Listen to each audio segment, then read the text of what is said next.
ಮೊದಲನೇದಾಗಿ ನಾನು ನಿರ್ದೇಶಕರಿಂದ ಮಾತು ಪ್ರಾರಂಭ ಮಾಡ್ತೇನೆ. ತುಂಬ ಹೃದಯದ ಧನ್ಯವಾದಗಳು ಹೇಳ್ತೀನಿ.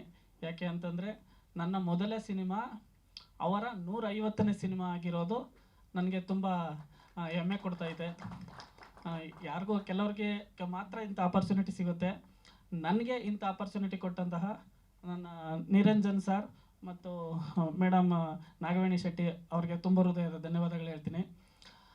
ನಾನು ಬಂದ್ಬಿಟ್ಟು ಸುಮಾರು ವರ್ಷಗಳಿಂದ ಮತ್ತು ಸಹಾಯಕ ನಿರ್ದೇಶನಾಗಿ ಸುಮಾರು ಸಿನಿಮಾಗಳಲ್ಲಿ ಮಾಡಿದ್ದೀನಿ. ರಾಜರು, ಜಗತ್ ಕಿಲಾಡಿ, ನಾನೇ ರಾಜ, ಹೀಗೆ ಹಲವಾರು ಸಿನಿಮಾಗಳಲ್ಲಿ, ಮತ್ತು ಕೋಮಲ್ ಸರ್ ಅವರ ಒಂಡೇನಾಮ, ಮತ್ತು ಬುದ್ಧಿವಂತಟ್ಟು ಉಪ್ಪಿ ಸರ್ ಅವ್ರದ್ದು, ಇಂಥ ಸಿನಿಮಾಗಳಲ್ಲಿ ಸಹ ನಿರ್ದೇಶಕನಾಗಿ ಕೆಲಸ ಮಾಡಿರ್ತೀನಿ. ರಾಜರು ಮತ್ತು ಜಗತ್ ಕಿಲಾಡಿ ನಮ್ಮ ನಿರಂಜನ್ ಸರ್ ಅವರೇ ನಾಯಕ ನಟರಾಗಿದ್ದರು. ಅಲ್ಲಿ ನನ್ನ ಕೆಲಸ ನೋಡಿ ಬಾ ರವಿ ಒಂದು ಸಿನಿಮಾ ಮಾಡೋಣ ಅಂತ ಕರೆದ್ರು, ಒಂದು ಆಪರ್ಚುನಿಟಿ ಕೊಟ್ಟರು. ಅವ್ರಿಗೆ ನನ್ನ ತುಂಬ ಹೃದಯದ ಧನ್ಯವಾದಗಳು. ಸರ್, ನಾನು ನಾಯಕ ನಟನ ತಂದೆ ಪಾತ್ರ ಮಾಡಿದ್ದೀನಿ ಸರ್, ಒಂದು ಹಳ್ಳಿ ರೈತನಾಗಿ. ಪಾತ್ರ ತುಂಬ ಚೆನ್ನಾಗಿದೆ. ಈಗಿನ ಯುವಕರಿಗೆ ಒಂದು ಒಳ್ಳೆ ಸಂದೇಶ ಇದೆ ಅಂತ ನಾನು ಅಂದ್ಕೊಂಡಿದ್ದೀನಿ. ಹಳ್ಳಿಯಿಂದ ಪಟ್ಟಣಕ್ಕೆ ಬರ್ತಾರೆ ಮಕ್ಕಳು. ಪಟ್ಟಣದಲ್ಲಿ ನಾವು ಹಂಗೆ ಬದುಕ್ತೀವಿ, ಹಿಂಗೆ ಬದುಕ್ತೀವಿ, ಹಂಗೆ ಮಾಡ್ತೀವಿ, ಹಿಂಗೆ ಮಾಡ್ತೀವಿ ಅಂತ. ಪಟ್ಟಣದ ವ್ಯಾಮೋಹ ಜಾಸ್ತಿ ಇದೆ. ಪಟ್ಟಣದ ವ್ಯಾಮೋಹ ಬೇಡ ಅಂತ ಹೇಳೋದಲ್ಲ, ಹಾಗಂತ ಹಳ್ಳಿನ ಮರಿಬಾರ್ದು, ವ್ಯವಸಾಯ ಮರಿಬಾರ್ದು, ತಂದೆ ತಾಯಿನ ಮರಿಬಾರ್ದು ಅನ್ನೋ ಒಂದು ವಿಷಯನ ಹೇಳಕ್ಕೆ ಕೊಟ್ಟಿದ್ದಾರೆ ನಿರ್ದೇಶಕರು ಅಂತ ಅಂದ್ಕೊಂಡೆ. ಈಗ ಅವ್ರು ಹೇಳಿದ್ದು ಕೇಳಿ ನಾನು ಅಂದ್ಕೊಂಡೆ.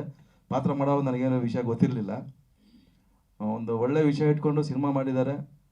ನಮ್ಮ ಸಿನಿಮಾ ತಂಡಕ್ಕೆ, ಸಿನಿಮಾಗೆ, ಅದರಲ್ಲಿ ಅಭಿನಯಿಸಿರೋ ಎಲ್ಲ ಕಲಾವಿದರಿಗೂ ಒಳ್ಳೆಯದಾಗಲಿ.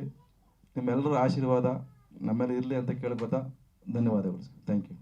ಆಮೇಲೆ ಪಾತ್ರ ಕೊಟ್ಟರು ಅನ್ನೋದಕ್ಕಿಂತ ಹೆಚ್ಚಾಗಿ ಅವ್ರ ಡೆಡಿಕೇಶನ್ ನೋಡಿದೆ ನಾನು. ತುಂಬ ಟೇಬಲ್ ವರ್ಕ್ ಮಾಡಿದ್ದಾರೆ.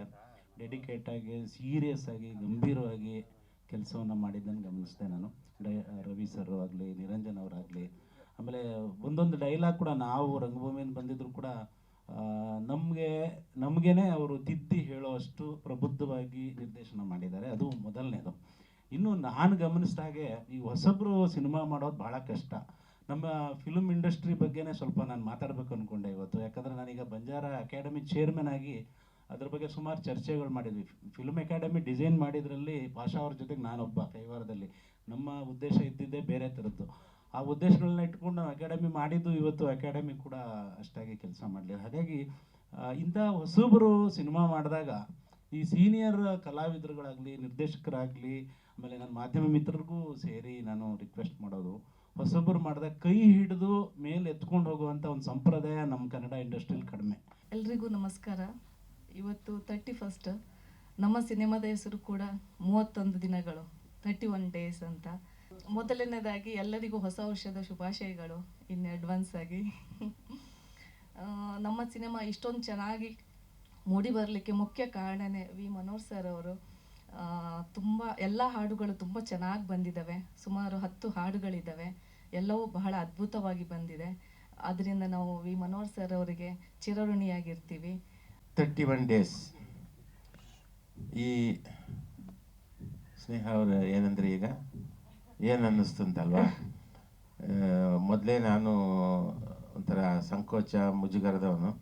ಸುತ್ತ ಹೆಣ್ಮಕ್ಳು ಇದ್ದಾಗ ಹೆಂಗಿರ್ಬೋದು ನೀವೇ ನೋಡಿದ್ರಲ್ಲ. ಒಂಥರ ಆ ನಾಚಿಕೆಯಲ್ಲೂ ಅಭಿನಯಿಸೋದಕ್ಕೆ ಭಾಳ ಕಷ್ಟ ಆಯಿತು. ತ್ರಿಭುವನ್ ಮಾಸ್ಟ್ರು ಬೈದು ನನ್ನಿಂದ ಕೆಲಸ ತೆಗಿಸ್ತಾ ಇದ್ರು. ಅವರು ನನಗೆ ಹಳೆಯ ಪರಿಚಯ. ನಮ್ಮ ಇಂದ್ರಧನುಷಲ್ಲಿ ಮ್ಯೂಸಿಕ್ ಇದನ್ನು ಡ್ಯಾನ್ಸ್ ಕೊರಿಯೋಗ್ರಫಿ ಅವರೇ ಮಾಡಿದರು, ತ್ರಿಭುವನ್ ಅವರು. ಹಳೆಯ ಸ್ನೇಹಿತರು. ಹಾಗಾಗಿ ಆ ಸಲಿಗೆಯಿಂದ ಅವರು ಹೇಳಿ ಹೇಳಿ ಹೇಳಿ ಮಾಡಿಸಿದ್ರು. ಕಷ್ಟಪಟ್ಟು ಮಾಡಿದ್ದೀನಿ. ಇರಲಿ. ಮುಖ್ಯವಾಗಿ ಈ ಸಿನಿಮಾದಲ್ಲಿ 10 ಹಾಡುಗಳಿದ್ದಾವೆ. ಎಮ್ ಡಿ ಪಲ್ಲವಿ ಅವರು ಒಂದು, ಆಮೇಲೆ ರವೀಂದ್ರ ಸೊರಗಾವಿಯವರು, ಆಮೇಲೆ ಮೆಹಬೂಬ್ ಸಾಬ್ ಒಂದು, ಆಮೇಲೆ ಚೇತನ್ ನಾಯಕ್ ಒಂದು ಹಾಡು, ಆಮೇಲೆ ಅಭಿಷೇಕ್, ವಿಶಾಖ್ ನಾಗಲಾಪುರ, ಪೃಥ್ವಿ ಭಟ್, ಶ್ರೇಯಾ ಜೈನ್. ಸೊ ಇವರೆಲ್ಲ ಹಾಡಿದ್ದಾರೆ. ನಾನು ಈ ಚಿತ್ರಕ್ಕೆ 10 ಹಾಡು ಹೇಗಾಯಿತು ಅಂತಂದರೆ, ಶುರು ಮಾಡಿದ್ದು 4 ಹಾಡು. 4 ಹಾಡು ಮಾಡ್ತಾ ಮಾಡ್ತಾ ಬ್ಯಾಕ್ಗ್ರೌಂಡ್ ಮ್ಯೂಸಿಕ್ ಮಾಡ್ತಾ ಮಾಡ್ತಾ ಹಾಡುಗಳ ಸಂಖ್ಯೆ ಜಾಸ್ತಿ ಆಗ್ತಾ ಹೋಯಿತು. ಮೊದಲೇ ಜಾಗ ಸಿಕ್ಕಲ್ಲೆಲ್ಲ ಮ್ಯೂಸಿಕ್ ಮಾಡೋನು ನಾನು. ಇದರಲ್ಲಿ ತುಂಬ ಜಾಗ ಸಿಕ್ತು ನನಗೆ ಮ್ಯೂಸಿಕ್ ಮಾಡೋದಕ್ಕೆ, ತುಂಬ ಖುಷಿ ಆಯಿತು ನನಗೆ ಮಾಡೋದಕ್ಕೆ. ಆಮೇಲೆ ಎಲ್ಲ ಒಳ್ಳೊಳ್ಳೆ ಸಿಂಗರ್ಸು. ಮತ್ತು ಈ ಅಪೇರ ಬಗ್ಗೆ ನನಗಿಂತ ಚೆನ್ನಾಗಿ ನಿಮಗೂ ಚೆನ್ನಾಗಿ ಗೊತ್ತು. ನೀವು ಸಾಕಷ್ಟು ನಿಮಗೆ ಅದು ಹೊಸದಲ್ಲ. ಬಹುಶಃ ಕನ್ನಡದಲ್ಲಿ ಈ ಥರ ಪ್ರಯೋಗ ಯಾರೂ ಮಾಡಿಲ್ಲ ಅಂತ ನನ್ನ ಒಂದು ನಂಬಿಕೆ. ಇದು ಯಾಕೆ ನನಗೆ ಈ ಶೈಲಿಯಲ್ಲಿ ಮಾಡಬೇಕು ಅನ್ನಿಸ್ತು ಅಂತಂದರೆ, ಈ ಸಾಮಾನ್ಯವಾಗಿ ಒಪೆರಾ ಹಾಡಲ್ಲಿ ಕಥನ ಗೀತ ಅದು. ಅದರಲ್ಲಿ ಈ 31 ಡೇಸ್ ಕತೆ ಸಾರಾಂಶ ಇಟ್ಕೊಂಡು ಒಂದು ಹಾಡು ಮಾಡೋಣ ಅಂತ ಅಂದಾಗ ನನಗೆ ಈ ಶೈಲಿಯಲ್ಲಿ ಮಾಡೋಣ ಅಂತ ನನಗೆ ಅನ್ನಿಸ್ತು. ನಾನು ಈ ಕೋವಿಡ್ ಲಾಕ್ಡೌನ್ ಟೈಮಲ್ಲಿ ಬೇರೆ ಬೇರೆ ಬೇರೆ ದೇಶದ ಹಾಡುಗಳು ಕೇಳ್ತಾ ಇರೋದೇ ಒಂದು ಇದು ಅದೇ ಟೈಮ್ ಪಾಸ್ ಮಾಡ್ತಾ ಇದ್ದೆ. ಆ ಸಮಯದಲ್ಲಿ ನನಗೆ ಈ ಅಪೇರಾ ಹಾಡು ನನ್ನ ಗಮನಕ್ಕೆ ಬಂತು.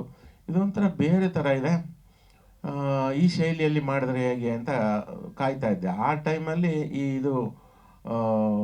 ಅದಾದಮೇಲೆ ಎಷ್ಟೋ ದಿವಸ ಆದಮೇಲೆ ಈ 31 ಡೇಸ್ ನನಗೆ ಸಿಕ್ಕಾಗ ಈ ಸಿನಿಮಾ ಸಿಕ್ಕಾಗ ನಾನು ನಿರಂಜನ್ ಶೆಟ್ಟಿ ಮತ್ತು ರವಿ ಇಬ್ಬರಲ್ಲೂ ಕೇಳಿದೆ ಈ ಥರ ಒಂದು ಮಾಡೋಣ ಅಂತ. ಮಾಡಿ ಅಂತ ಅವ್ರು ಹೇಳಿದ್ರು. ಸೊ ಅದೊಂದು ಟ್ರೈ ಮಾಡಿದೆ. ನಾನೇ ಬರೆದೆ, ತಪ್ಪು ಇಂಗ್ಲೀಷಲ್ಲಿ ಬರೆದಿದ್ದೀನಿ. ಅದು ಆ ಶೈಲಿಯಲ್ಲಿ ನಿಮಗೆ ಗೊತ್ತಾಗಲ್ಲ, ನೀವು ಸೂಕ್ಷ್ಮವಾಗಿ ಕೇಳಿದ್ರೆ ಆಮೇಲೆ ನನಗೆ ಬೈತೀರಿ, ಇನ್ನೊಂದು ಸ್ವಲ್ಪ ಇಂಗ್ಲೀಷ್ ಕಲಿತು ಬರಿಬೇಕಿತ್ತು ಅಂತ.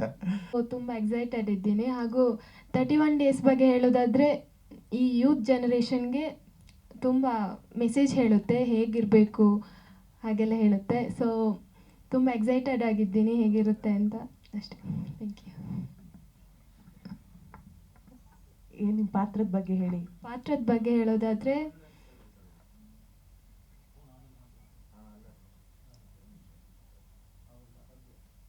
ಹೇಳಿ, ನಿಮ್ಮ ಕ್ಯಾರೆಕ್ಟರ್ ಹೆಸರೇನು, ನಿಮ್ಮ ಪಾತ್ರದ ಬಗ್ಗೆ ಹೇಳಿ. ಇದರಲ್ಲಿ ನಾಯಕಿ ನಟಿಯಾಗಿದ್ದೀನಿ. ಸೊ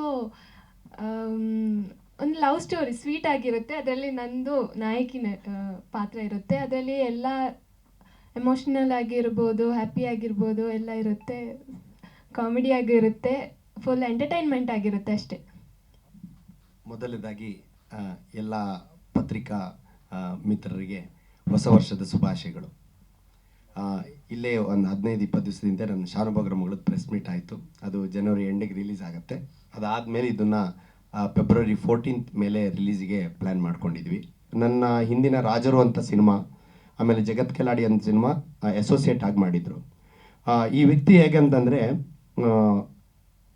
ಕರೆಕ್ಟ್ ಟೈಮಿಗೆ ಪ್ಲ್ಯಾನ್ ಮಾಡ್ಕೋತಾರೆ.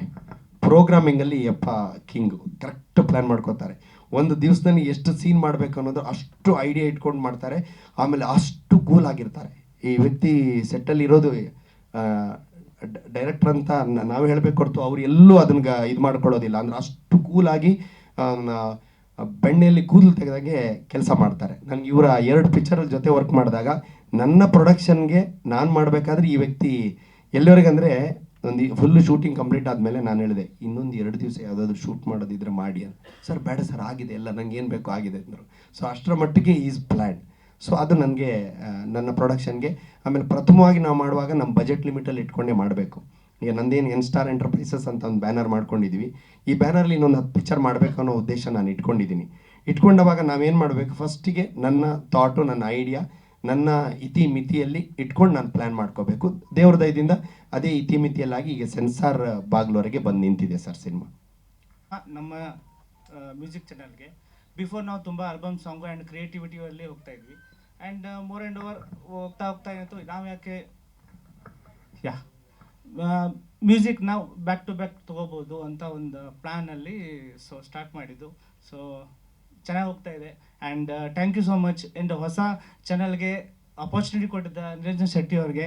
ಆ್ಯಂಡ್ 150th ಸಿನಿಮಾ ಸರ್ದು ಇರೋದ್ರಿಂದ, ವಿ ಮನೋಹರ್ ಸರ್ ಇರೋದ್ರಿಂದ ನಂಗೆ ಅದೊಂದು ಒಂಥರ ಭಾಗ್ಯ ಅನಿಸುತ್ತೆ.